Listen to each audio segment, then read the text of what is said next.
Hello and welcome back to my another tutorial. In this tutorial I am going to share with you how to update audio driver in your Windows 11. So let's take a look how to do that. Maybe somehow or some cases you looking for update your audio driver in your Windows 11. In order to do that, it's really very easy and simple. You need to go in your Windows 11 start menu, just right click over on it and then click here device manager. After click over device manager, you will see a screen appear just like this.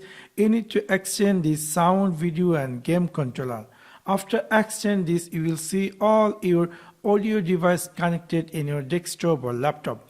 For example, I would like to update this Realtek audio driver. So what you have to do, you need to just right click over on it and click here update driver, and you will see screen appear just like this. You can click here browse my computer for driver. For example, if you already downloaded the latest version from over the internet, you can choose that targeted location, or if you decide to let computer detect search automatically for the driver, you can choose this, and this is going to be detect if there is any latest driver that's going to be updated, and automatically it's going to be installed. So in this simple way you can easily update audio driver in your Windows 11. So that's for now. Thanks for watching my video. See you next one. Peace.